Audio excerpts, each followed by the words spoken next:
continuación, presentamos el Seminario Bíblico de Capacitación al Ministerio del Centro Cristiano del Evangelio, con el pastor y maestro Josué Sánchez.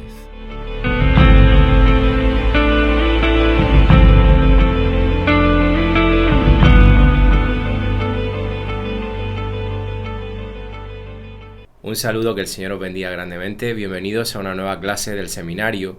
Hoy vamos a comenzar otra parte nueva de la teología sistemática que se conoce como Cristología.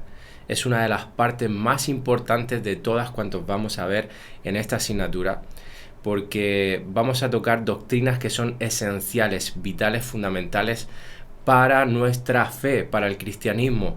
Sin las doctrinas que vamos a ver hoy, hermanos, no se sostiene nuestra salvación. Por lo tanto, es una doctrina totalmente fundamental y necesitamos verla con tranquilidad. Y es precisamente una de las doctrinas más atacadas a lo largo de la historia del cristianismo y que está siendo más atacada hoy en la actualidad. La cristología se divide básicamente en dos partes. Una es la persona de Cristo y una segunda parte que es la obra de Cristo. Es decir, quién es Cristo y qué es lo que ha hecho Cristo. Nuestra esperanza, hermanos, nuestra confianza radica en la persona de Cristo. No es una religión, no es una idea, no es una filosofía, hermanos. Lo que sustenta nuestra fe es una persona, y esa persona es Jesucristo. Jesucristo es el centro de todo lo que nosotros somos. Si no fuese por Cristo, nosotros no podríamos ser salvos. Es únicamente a través de Cristo que nosotros podemos ser salvos. Es únicamente a través de Cristo que nosotros podemos ser santos. Y es únicamente a través de Cristo que un día entraremos en gloria, tendremos un cuerpo glorificado como el suyo. Gloria a Dios por la persona de Cristo. Necesitamos centrarnos en su persona, en verla a lo largo de todas las escrituras, como la misma escritura dice, que habla de Él. El centro de las escrituras es Jesucristo. Así que, hermanos, para nosotros esta doctrina tiene que ser esencial, vital, y tenemos que profundizar en ella, porque conocer a Cristo no solamente es el principio de la vida cristiana, sino es el todo. Y en la lección de hoy vamos a estar viendo quién es Cristo. Vamos a ver su persona. Posiblemente en la lección siguiente seguiremos desarrollando parte de este tema, porque no nos da tiempo para abarcarlo todo, pero hoy vamos a avanzar bastante, vamos a ver bastante de lo que queremos tratar acerca de la persona de Cristo. Y cuando hablamos acerca de la persona de Jesús, de Jesucristo, siempre debemos tener en mente que en Cristo residen dos naturalezas. Desde la encarnación, Jesucristo fue completamente hombre y completamente Dios. Esa es la centralidad de todo lo que vamos a ver acerca de esta doctrina.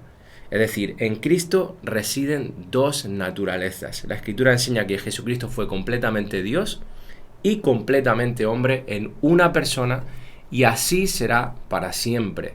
Es decir, que el Señor permanece en un cuerpo humano glorificado allí en el cielo. Y como digo, es una doctrina no solamente esencial, de vital importancia. Hermanos, hay diferentes doctrinas y hay algunas de ellas que son vitales para la salvación.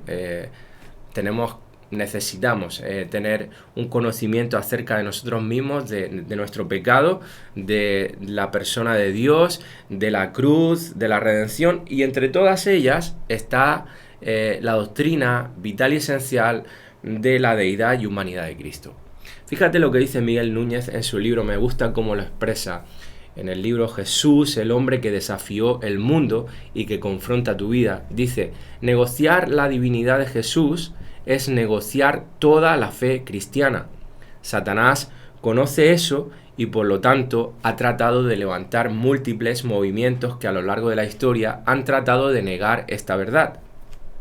Él conoce que si logra convencer a las personas de que Jesús no es Dios, todo el cristianismo colapsaría, porque la fe cristiana descansa sobre el hecho de que fue Dios mismo, el único ser perfecto, el que vino y pagó por nuestros pecados. Igualmente, rechazar la humanidad de Jesús es tirar por los suelos todo el movimiento cristiano, porque si Jesús no fue hombre, no calificaría para ir a la cruz en nuestro lugar. Y luego dice, nunca negocies ninguna de estas dos cualidades de Jesús. Quiero llevarte a un versículo que se encuentra en la primera epístola de Juan, la quiero leer en la Nueva Traducción Viviente. Primera Juan 4, versículos 2 y 3 dice, esta es la manera en que sabremos si tienen o no el Espíritu de Dios, referente a las personas, ¿no? Dice, si una persona que afirma ser profeta reconoce que Jesucristo vino en un cuerpo humano, esa persona tiene el Espíritu de Dios. Por supuesto no está diciendo que simplemente por afirmarlo ya sea un hijo de Dios, un nacido de nuevo, un regenerado, no. Está hablando de que esa es parte de las cosas que se tienen que dar en alguien que ha nacido de nuevo, en un regenerado, que reconoce que Jesucristo tuvo una naturaleza humana, que descendió y se hizo hombre. Y dice el versículo 3, pero si alguien afirma ser profeta y no reconoce la verdad acerca de Jesús, aquella persona no es de Dios. Tal persona, fijaros lo que dice, tiene el espíritu del anticristo, del cual ustedes oyeron que viene al mundo y de hecho ya está aquí. Este versículo es muy profundo, hay muchas cosas en las que nos podríamos detener aquí, pero hermanos, hay algo aquí que resalta, que reluce en lo que quiere transmitir Juan. Y es el hecho, hermanos, de que si alguien ha nacido de nuevo, si alguien tiene un corazón verdaderamente regenerado, no va a negar ni la humanidad de Cristo ni la deidad de Cristo. Si alguien viene con el cuento de que Cristo no es Dios o que Cristo no fue hombre y que sigue teniendo ese cuerpo humano, que no descendió como Dios y se hizo hombre, esa persona está en la mentira, está en el error, no ha nacido de nuevo, porque nacer de nuevo, una de las cosas que requiere es la total comprensión y convicción, de que Dios descendió y se hizo hombre en la persona de Cristo. Hermanos, dice, tal persona tiene el espíritu del anticristo. Fíjate qué fuerte lo expresa aquí Juan, inspirado por el Espíritu Santo. Lo que está diciendo, por supuesto, es no que estuviese endemoniado, aunque se puede dar el caso, pero que está en la mentira, está predicando en contra de Cristo, está predicando totalmente en contra de lo que revelan las Escrituras. Así que, hermanos, si alguna vez alguien viene con esta enseñanza, esa persona no ha nacido de nuevo, no la escuches e intenta hacerle ver de que está equivocado y que ojalá el Espíritu Santo le ilumine y lo traiga a salvación. Bueno, a esta unión de las dos naturalezas de Cristo, la naturaleza humana y la naturaleza divina, se le conoce teológicamente como unión hipostática. Hipóstasis viene de una palabra en griego que es hipóstasis y significa sustancia, naturaleza o esencia. Así se le conoce a esta doctrina de que Jesús tiene dos naturalezas, una divina y una humana. Fíjate lo que dice el apóstol Pablo a los filipenses. En Filipenses 2, versículos 5 al 8, haya pues en vosotros este sentir que hubo también en Cristo Jesús, el cual, siendo en forma de Dios, no estimó el ser igual a Dios como cosa a que aferrarse, sino que se despojó a sí mismo. Fijaros, dice, siendo en forma de Dios, es decir, siendo Dios, versículo 7, se despojó a sí mismo, tomando forma de siervo, hecho semejante a los hombres, y estando en la condición de hombre, se hizo hombre, se humilló a sí mismo, haciéndose obediente hasta la muerte y muerte de cruz. Hermanos, lo que dicen estos versículos escritos por el apóstol Pablo es que Cristo, siendo Dios, se humilló y dejó su gloria por un tiempo siendo Dios. En un acto de sometimiento voluntario al Padre, aceptó hacerse hombre y cumplió con los propósitos de su Padre. Dice el verso 7 que se despojó a sí mismo. ¿Qué quiere decir eso? La palabra utilizada aquí en el griego, en el original, en el griego koiné, es kenosis, que significa vaciar. Y lo que quiere transmitir es que dejó a un lado su gloria, que limitó sus atributos, que puso límites a su deidad. Y lo hizo voluntariamente y porque tenía la capacidad de hacerlo como Dios. Y esto lo hizo durante el tiempo de su encarnación, es decir, durante el tiempo que permaneció con nosotros aquí en la tierra. Pero durante ese tiempo no significa que renunció a su divinidad, a su deidad, que dejó de ser Dios. No, Cristo, a pesar de haberse hecho hombre, nunca dejó de ser Dios ni perdió ninguno de sus atributos. Como algunos teólogos liberales afirman, y eso, hermanos, es una completa y absoluta herejía.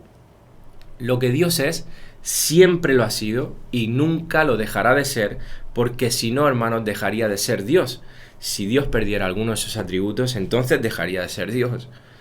Así que, hermanos, lo que vemos es que Dios deja a un lado sus derechos en la persona de Cristo, sus privilegios, el uso de algunos de sus atributos. Y esto, hermanos, lo hizo a propósito, porque Él vino como representante de los hombres, como el segundo Adán, el postrer Adán. Se encarnó en una naturaleza humana. Y lo vemos, por ejemplo, cuando Jesucristo tuvo hambre. Él tenía la capacidad de poder haberse quitado ese hambre de cualquier forma. O, por ejemplo, con los milagros que hizo, Cristo tenía la capacidad de sanar a todo el mundo y no lo hizo. En ocasiones sanaba, en ocasiones no. Y Él podía así, con un chasquido de dedos, hermanos, sanar a todas las personas que habían allí. Pero Él limitó su gloria, limitó sus atributos. Como dice aquí Pablo en Filipenses, se vació a sí mismo, puso restricción a su poder.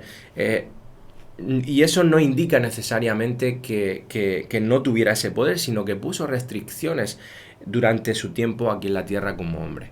Hay un texto muy popular en relación a todo esto, que a veces da lugar a controversias, a malentendidos, que es mal usado por aquellos que precisamente atacan la divinidad de Cristo porque no han nacido de nuevo. Se encuentra en el Evangelio de Mateo, en el capítulo 24, verso 36. Y fijaros porque es cuando los discípulos le preguntan a Jesús acerca del fin de los tiempos, de qué iba a pasar, cuándo iba a ser, y Jesús, entre otras cosas, le responde lo siguiente, y le dice: pero del día y de la hora nadie sabe, ni aun los ángeles de los cielos, sino solo mi Padre.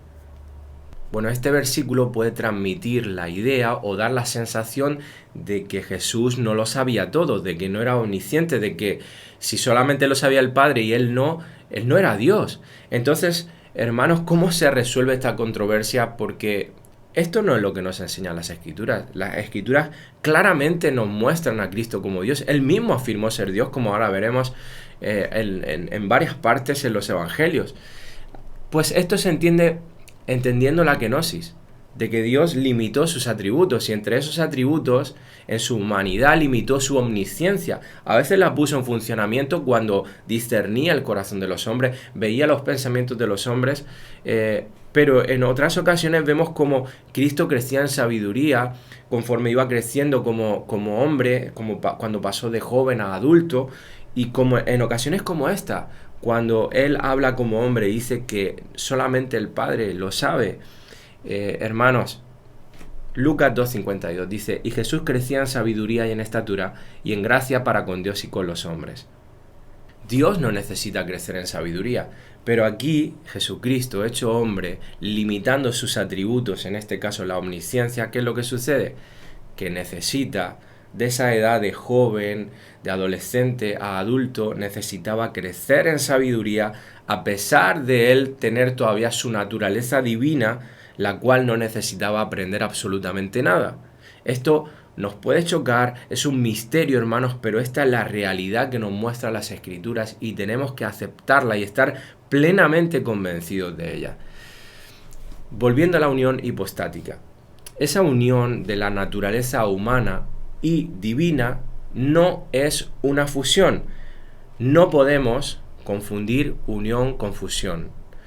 Bueno, ¿y a qué nos referimos con esto? Este es un tema muy importante porque aquí se genera malentendidos. Cuando hablamos de que no hay una fusión, sino que hay dos naturalezas independientes en Cristo, es básicamente lo que estamos diciendo, que esas dos naturalezas no es que hicieran así, se fusionaran y se convirtieran en una nueva naturaleza. No, esas dos naturalezas permanecen siendo independientes, pero al mismo tiempo están ligadas en la persona de Cristo. No se pueden dividir. Siguen siendo completamente naturaleza humana y naturaleza divina, pero no se fusionan Es decir, no se entremezclan y crean una naturaleza nueva. Se unen, están juntas, como si hiciéramos así, digamos. No se puede desligar y eso permanece en la persona de Cristo. Las dos naturalezas, sin llegar a fusionarse, sino a estar totalmente unidas, conectadas, que no pueden ser desligadas. Y este punto, hermanos, la verdad es que es muy importante porque a lo largo de la historia de la Iglesia hubo bastante malentendidos con respecto a esto, a esta unión hipostática que no es una fusión, y por causa de eso se hizo un concilio en el año 451 después de Cristo, conocido como el Concilio de Calcedonia. Y ahí fue donde se debatió y se formuló claramente esta doctrina de la unión hipostática, es decir, que Cristo tiene una naturaleza humana y una naturaleza divina. Así que, hermanos, vemos como a lo largo de la historia de la Iglesia, como decía al principio, han habido movimientos herejes que postulaban pues esto, en contra de esta doctrina, y todavía siguen habiéndolos a día de hoy. Bueno, dicho todo esto, vamos a pasar ya a ver la deidad de Cristo y luego la humanidad de Cristo. Empezamos primero con la deidad de Cristo. Bueno, la enseñanza tanto en el Antiguo Testamento como en el Nuevo Testamento, es decir, a lo largo de todas las Escrituras, es realmente abrumadora. Encontramos versículos a lo largo de todas las Escrituras que nos confirman la deidad, la divinidad de Cristo. En el mismo Génesis ya vemos esa pluralidad en Dios. Vemos cómo son tres personas. En el principio creó Dios los cielos y la tierra y habla de Dios en plural. Luego vemos otros versículos conforme vamos avanzando en la revelación de que nos muestran al Hijo de Dios, a Jesucristo. En el Salmo 45, en el versículo 6, dice: tu trono, oh Dios, y es un salmo mesiánico, es decir, un salmo que habla del Mesías, un salmo que habla de Cristo. Dice: tu trono, oh Dios, es eterno y para siempre. Cetro de justicia es el cetro de tu reino. Hebreos, en el capítulo 1, nos enseña que este pasaje, este salmo y este pasaje concreto tratan acerca de Jesucristo, en donde Cristo es llamado claramente Dios. Vemos algo parecido en el libro de Isaías. Dice en Isaías 9:6: porque un niño nos es nacido, hijo nos es dado, y el principado sobre su hombro, y se llamará su nombre admirable, consejero, Dios fuerte, Padre eterno, príncipe de paz. Bueno, esta profecía claramente habla sobre Cristo y, entre otras cosas, le llama Dios fuerte. Vemos la deidad de Cristo. Hay muchos más textos en el Antiguo Testamento que podríamos ver, pero con estos dos creo que es suficiente. Vamos a pasar al Nuevo Testamento, donde la revelación es mucho más visible y completa, en donde Jesucristo es llamado Dios y Señor. Por ejemplo, en Juan capítulo 1, es uno de los capítulos donde más claramente se ve la deidad de Cristo. Dice: en el principio era el Verbo, y el Verbo era con Dios, y el Verbo era Dios. Bueno, los judíos tenían mucho cuidado de mencionar o escribir el nombre de Dios, y para poder hacerlo, ellos tenían una serie de palabras o expresiones o nombres que utilizaban para referirse a Dios, y entre ellas estaba el verbo. El verbo viene del griego logos, que quiere decir, significa la palabra. Para ellos la palabra se refería a Dios. Es decir, aquí claramente cuando Juan escribe esto, le está haciendo énfasis en que Jesús era Dios. Le está hablando claramente de que Jesús era el Hijo de Dios y el mismo Dios, hecho hombre. Así que esto para los judíos era muy claro, muy visible. Y no solamente para ellos, sino también para los gentiles, para los griegos, porque para los filósofos gentiles el logos era el principio o la fuerza que gobernaba el universo y que le daba coherencia a todas las cosas. Así que tanto para judíos como para gentiles, cuando Juan utiliza esta expresión, el verbo, está hablando claramente de Dios. Jesucristo es Dios. Hay otros versículos más a lo largo del Nuevo Testamento que nos hablan claramente de Cristo como Dios. Uno de ellos es Romanos 9:5, que dice: Cristo, el cual es Dios sobre todas las cosas, bendito por los siglos. Fíjate que dice, el cual es Dios sobre todas las cosas. O Tito 2:13 que dice, nuestro gran Dios y Salvador Jesucristo. Está hablando de Cristo como Dios y Salvador. El mismo Jesucristo también afirmó ser Dios. En Juan 8, 51 al 58 dice, de cierto os digo, que el que guarda mi palabra nunca verá muerte. Está hablando aquí Jesús con los fariseos. Entonces los judíos le dijeron, ahora conocemos que tienes demonio, Abraham murió y los profetas, y tú dices, son aquí claramente los fariseos los que le están diciendo a Jesús de que está endemoniado. Dice, el que guarda mi palabra nunca sufrirá muerte. ¿Eres tú acaso mayor que nuestro padre Abraham, el cual murió y los profetas murieron? ¿Quién te haces a ti mismo? Respondió Jesús, si yo me glorifico a mí mismo, mi gloria nada es. Mi Padre es el que me glorifica, el que vosotros decís que es vuestro Dios. Pero vosotros no le conocéis, mas yo le conozco. Y si dijere que no le conozco, sería mentiroso como vosotros. Pero le conozco y guardo su palabra. Abraham vuestro padre se gozó de que había de ver mi día, y lo vio y se gozó. Fijaros lo que está diciendo aquí, se está identificando claramente como el Mesías. Entonces le dijeron los judíos, ¿aún no tienes 50 años y has visto a Abraham? Jesús les dijo, de cierto os digo, antes que Abraham fuese, yo soy. Tomaron ellos, versículo 59, clave para entender lo que acababa de decir Cristo aquí, dice, tomaron entonces piedras para arrojárselas, pero Jesús se escondió y salió del templo y atravesando por en medio de ellos se fue. Hermanos, ¿por qué ellos tienen esta reacción tan brusca, tan radical de repente de querer apedrear a Cristo? Porque Jesús había dicho que antes de que Abraham fuese, yo soy. Es decir, yo existo desde la eternidad. Yo soy el que soy. Esa es la expresión en el original de los manuscritos. Cristo se estaba identificando claramente como Dios. Y eso a los judíos, a los fariseos, les pegó una aguantada tremenda, hermano. Y lo quisieron apedrear porque lo entendieron como una blasfemia de Jesús. Decir que eras el Hijo de Dios y que eras Dios mismo era una blasfemia para ellos, por eso querían matarlo. Más tarde en Juan 10:30, Jesús vuelve a decir de nuevo, yo y el Padre uno somos. Cristo, hermanos, se está afirmando aquí ser igual al Padre. Y nuevamente los judíos en el versículo 33, mirar cómo reaccionan, quieren de nuevo apedrearlo.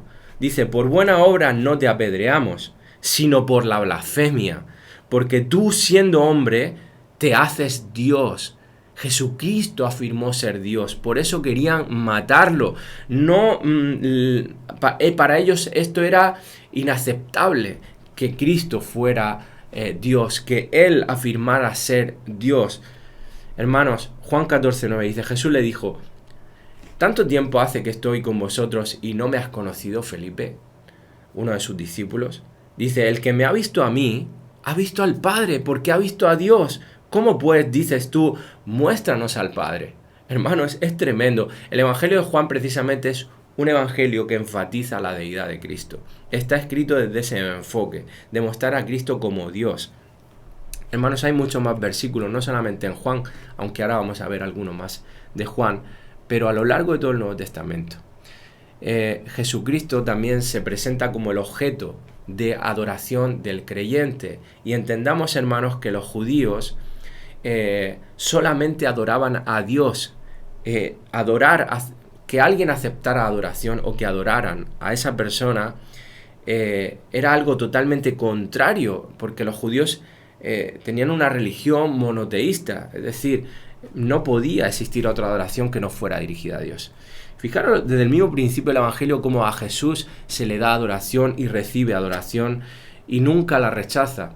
Siendo un niño, en Mateo 2, 10 al 11 dice, y al ver la estrella se regocijaron con muy grande gozo, y al entrar en la casa vieron al niño con su madre María y postrándose en actitud de adoración, dice que lo adoraron. Recibió adoración. En Juan 5:23 dice, el Padre todo el juicio dio al Hijo para que todos honren al Hijo como honran al Padre. Y ahí está hablando de adoración, de reconocimiento. Ahí está hablando precisamente de eso que solamente se le puede dar a Dios, esa honra que solo se le puede dar a Dios. Y si tú conectas este texto con Isaías 48:11, que dice, mi honra, Dios está diciendo, mi honra no la daré a otro, ¿qué está sucediendo aquí? Que Dios el Padre está reconociendo en Cristo que Él es como Él y que Él es digno de toda honra y alabanza. Hermanos, un texto más que muestra, por ejemplo, esto lo encontramos en Juan, cuando el ciego de nacimiento es sanado. En Juan 9, 35 al 38, dice, oyó Jesús que le habían expulsado y hallándole le dijo, ¿crees tú en el Hijo de Dios? Respondió él y dijo, ¿quién es, Señor, para que crea en él? Y le dijo Jesús, pues le has visto, y el que habla contigo, él es. Y él dijo, creo, Señor. ¿Y qué hizo inmediatamente? Le adoró. Y Jesús no rechazó esa adoración de ese hombre. ¿Por qué? Porque esa adoración era apropiada. Estaba adorando al mismísimo Dios hecho hombre. Cristo era Dios, hermanos. Jesucristo también es descrito como Dios y realizando las mismas obras de Dios, como crear el universo, perdonar pecados y muchas cosas más, hermanos. Volvemos al Evangelio de Juan. Dice en Juan 1:1 al 3, en el principio era el verbo y el verbo era con Dios y el verbo era Dios, lo hemos leído antes. Dice, este era en el principio con Dios. Y del verso 14 al 18 dice, todas las cosas por Él fueron hechas y sin Él nada de lo que ha sido hecho fue hecho. He rescatado una parte de esos versículos, ¿vale? No he leído todos los versículos, pero fijaros porque aquí hay algo a remarcar. Todas las cosas por Él, por Jesucristo, fueron hechas y sin Él nada de lo que ha sido hecho fue hecho. Vemos a Cristo como agente en la creación, como sustentador de todo lo que existe. En Colosenses 1:15 al 20, este es posiblemente uno de los textos que más habla claramente de la deidad de Cristo. En esta epístola a los Colosenses dice, Él es, hablando de Cristo, la imagen del Dios invisible, el primogénito de toda creación, porque en Él fueron creadas todas las cosas. Y cuando dice el primogénito de toda la creación, no está diciendo que fue el primero en ser creado. Está hablando de que tiene la preeminencia sobre toda la creación. Esa es la traducción correcta, la preeminencia sobre todo lo que existe en el universo. Dice, porque en Él fueron creadas todas las cosas, las que hay en los cielos y las que hay en la tierra, visibles e invisibles, sean tronos, sean dominios, sean principados, sean potestades, todo fue creado por medio de Él y para Él. Y Él es antes de todas las cosas, y todas las cosas en Él subsisten. Y Él es la cabeza del cuerpo, que es la iglesia, el que es el principio, el primogénito de entre los muertos, para que en todo tenga la preeminencia, por cuanto agradó al Padre que en Él habitase toda plenitud, y por medio de Él reconciliar consigo todas las cosas, así las que están en la tierra como las que están en los cielos, haciendo la paz mediante la sangre de su cruz. Hermanos, este texto en Colosenses es un texto precioso que nos muestra la deidad de Cristo de una forma solemne y sublime, hermanos. Podríamos usar muchos más textos, por supuesto que los hay, para demostrar la deidad de Cristo, pero creo que es suficiente, hermanos. Queda claro que Cristo es Dios, que está bien afirmado en todas las Escrituras, en el Antiguo Testamento, en el Nuevo Testamento, y no solamente en los Evangelios, sino también en las epístolas. Y Jesucristo es Dios, hermanos, porque comparte los honores dados a Dios, recibe adoración como hemos visto, comparte los atributos de Dios, es santo, justo, todopoderoso, todos los atributos que ya vimos. Jesucristo comparte los nombres de Dios también, lo vemos en varios versículos, se le nombra como Señor, como Dios, también como el Alfa, la Omega, el principio, el fin.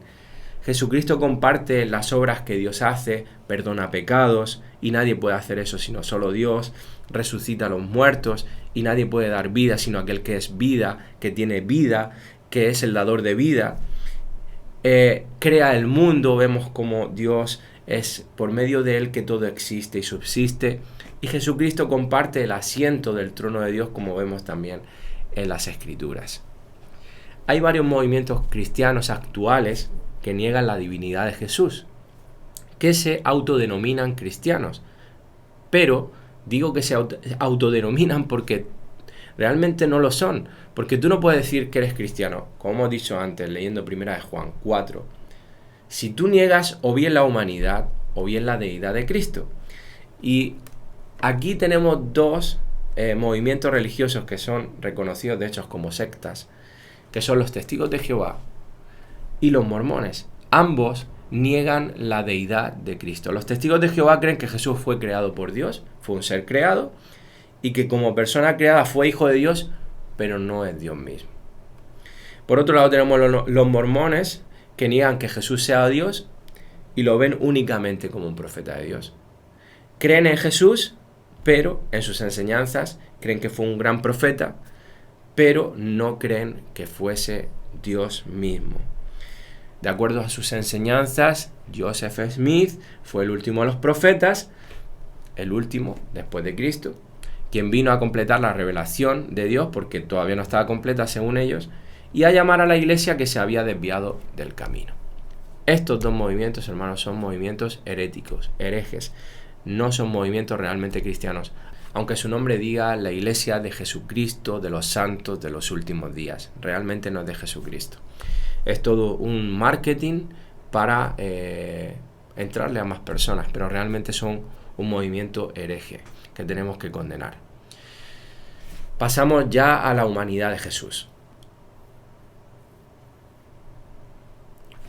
Bueno, defender la humanidad de Cristo es tan importante como defender su deidad, porque como hemos visto ya y lo hemos enfatizado bastante, si Jesucristo no hubiese sido completamente hombre y completamente Dios, no hubiese podido salvarnos, así que de esto depende nuestra salvación. Vamos a ver la humanidad de Cristo brevemente en tres partes: su nacimiento virginal, sus debilidades y limitaciones, y por último su humanidad sin pecado. Vamos a empezar con el nacimiento virginal, que lo afirma la Escritura claramente a lo largo de los Evangelios, pero vamos a leer concretamente Mateo 1:18, que dice: el nacimiento de Jesucristo fue así.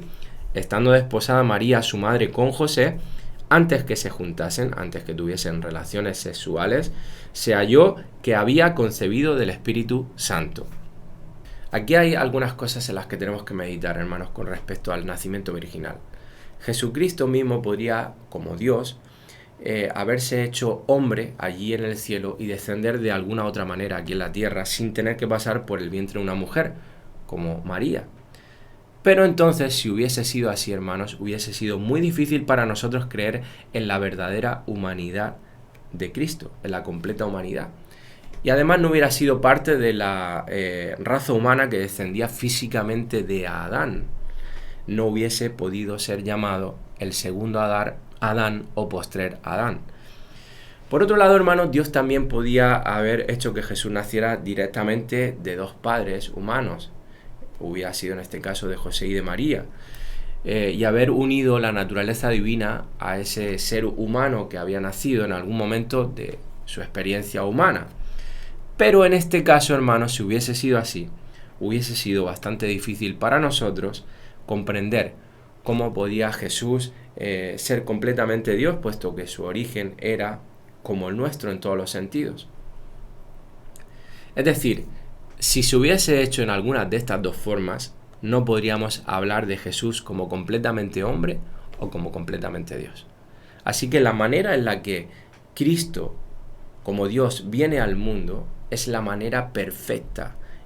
Dios en su sabiduría lo hizo de la manera absolutamente perfecta para que Dios fuese completamente Dios y hombre al mismo tiempo, y ser representante de toda la raza humana como segundo Adán. En Lucas 1:35 dice: respondiendo el ángel le dijo: el Espíritu Santo vendrá sobre ti y el poder del Altísimo te cubrirá con su sombra, por lo cual también el santo ser que nacerá, fijaros que dice el santo ser que nacerá, será llamado Hijo de Dios. Viendo el contexto general de las Escrituras, podemos vislumbrar que a través del Padre es que se pasa a cada recién nacido, en ese ADN, digamos, la culpabilidad legal y la corrupción moral, es decir, la naturaleza pecaminosa con la que nace cada bebé, cada ser humano, que heredamos desde nuestro primer padre, Adán, el primer padre de toda la humanidad. Y esta idea que nos transmite aquí Lucas es que el niño Jesús nació como santo, es decir, no heredó ni la culpabilidad ni la naturaleza pecaminosa. Si no, no podría ser llamado santo desde el vientre de su madre, desde el nacimiento. Es decir, alguien con una absoluta y total santidad o pureza moral, sin naturaleza pecaminosa. Y esto le diferencia a Cristo de nosotros, que sí que heredamos una naturaleza pecaminosa y la culpabilidad de nuestro primer padre. Y esto es debido a que Jesús no tuvo un padre terrenal. Así que Cristo puede ser un nuevo representante de la raza humana, el segundo posterior a Adán, de todos aquellos que se unirían a él por la fe, en su persona, en su obra. Así que el nacimiento virginal, hermano, nos muestra que Jesús no descendió de Adán exactamente de la misma manera en que cada ser humano descendió de Adán, y esto nos ayuda a comprender por qué la culpabilidad legal y la corrupción moral que pertenecen a todos los demás seres humanos no le pertenecen a Cristo. Hemos dicho que íbamos a ver la humanidad de Cristo en 3 partes: nacimiento virginal, y ahora pasamos a debilidades y limitaciones humanas. Bueno, hay muchos versículos en los evangelios que nos muestran las debilidades de su experiencia humana, que realmente fue un hombre que pasó hambre, que tuvo sueño, que estuvo cansado, que tuvo debilidad física, como nos muestra cuando fue tentado en el desierto, o camino al Calvario cuando llevaba la cruz. También experimentó las emociones que experimentan todos los seres humanos: angustia, soledad, lamento, etc. Hermanos, era tan humano era, que los que vivieron con él durante 30 años y trabajaron con él, no se dieron cuenta de que él era Dios. Es decir, no vieron en él algo diferente, vieron a un hombre. Por supuesto que venían a un hombre con una excelencia moral y perfección tremenda, porque en él no hubo nunca pecado. Pero en su experiencia humana, sus emociones, todo lo que él, sus debilidades, sus limitaciones, la que tenemos los seres humanos, evidenciaban que él era un ser humano por completo. Sus hermanos crecieron junto a él bajo el mismo techo y no lo vieron más que como un ser humano, por supuesto muy bueno, pero no tenían ni idea de que Dios se hubiera encarnado y viviera entre ellos. Además, el autor de Hebreos nos dice lo siguiente: Hebreos 5, 8 al 9, dice: y aunque era hijo, por lo que padeció, aprendió la obediencia, y habiendo sido perfeccionado, vino a ser autor de eterna salvación para todos los que le obedecen. Esto es tremendo, hermanos, porque si Jesús no pecó, ¿cómo podía él aprender a obedecer? No sé si alguna vez te has parado a pensar en este texto. Y lo que transmite aquí el escritor de Hebreos, hermanos, es que al mismo tiempo que Jesús crecía en madurez como hombre, pasaba de su edad de joven a adulto como el resto de las personas, fue capaz de desarrollar su responsabilidad, de obedecer, su responsabilidad moral. Entonces viene a ser algo parecido a lo que decíamos antes de que iba creciendo en sabiduría. Bueno, pues iba creciendo en obediencia conforme iba pasando de niño a adulto. Cuanto mayor se hacía, más demandas se le podían hacer y iba pudiendo desarrollar esa obediencia, ¿no? A los niños no les puedes pedir las mismas cosas que a un adulto. Tienes que ir poco a poco exigiéndoles conforme a la capacidad que ellos tienen. Y Cristo pasó por esto. Eso es lo que viene a decir aquí.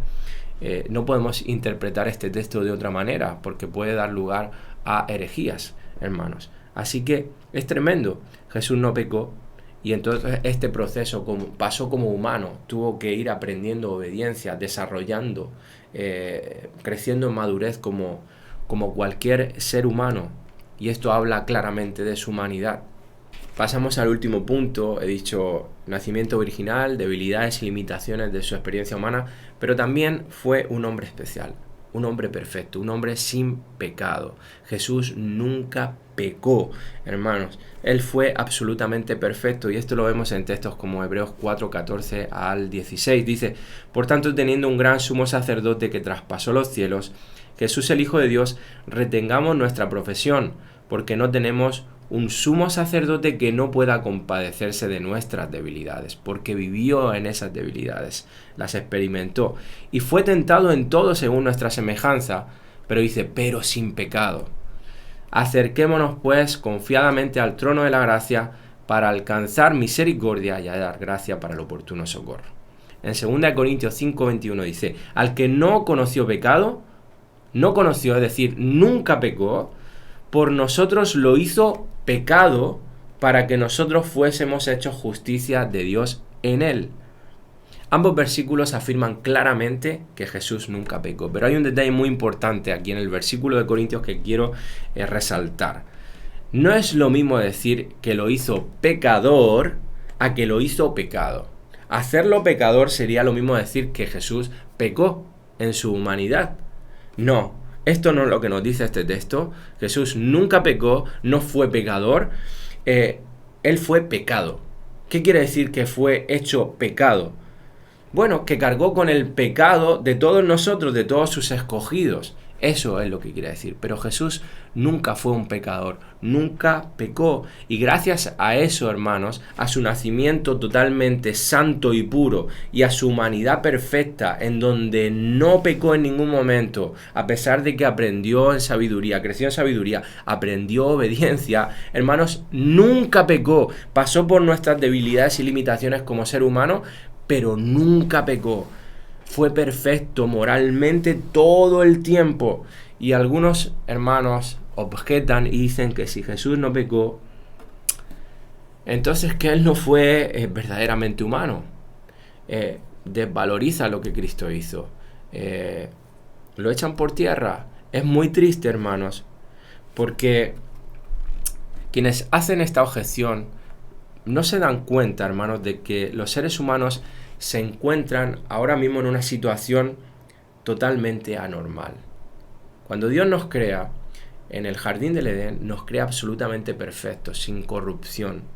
Fue por nuestra desobediencia, la de nuestros padres, de Adán y Eva, que el pecado entró en el mundo, entró en sus vidas, y a raíz de eso, hermanos, todos los seres humanos nacen con una naturaleza pecaminosa, con una inclinación al pecado, que nos lleva a pecar constantemente. Así que la realidad, la situación verdaderamente normal del ser humano es la que Cristo vivió. O sea, el ser humano fue concebido para no pecar, para no desobedecer, para vivir en pureza absolutamente moral.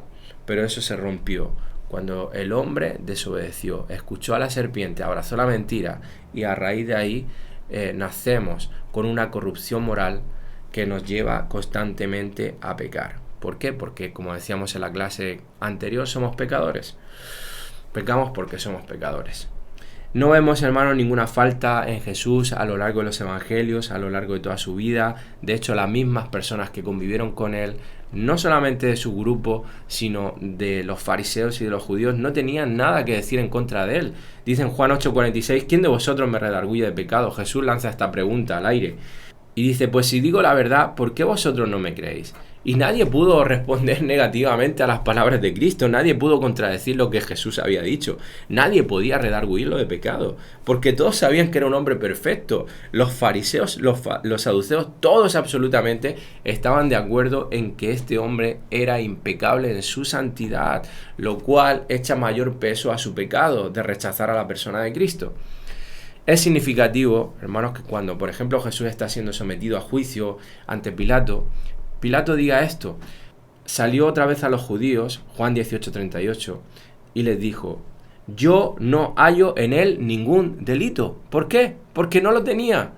No lo tenía, hermanos. En Jesús no había pecado, nunca pecó. Jesús fue un hombre perfecto. Completamente Dios, completamente hombre y sin pecado. Tenemos muchas más cosas que ver, hay preguntas que tenemos que responder, preguntas que son importantes, preguntas que se hace la gente, preguntas que puede dar lugar a confusión con respecto a la humanidad de Cristo, pero por falta de tiempo y para verlas con más calma, con profundidad, lo dejaremos para la siguiente lección. Así que, sin más, que el Señor te bendiga. Porque todo es de Él, y por Él y para Él, a su nombre sea la gloria, por la eternidad, amén. Porque todo es de Él, y por Él y para Él.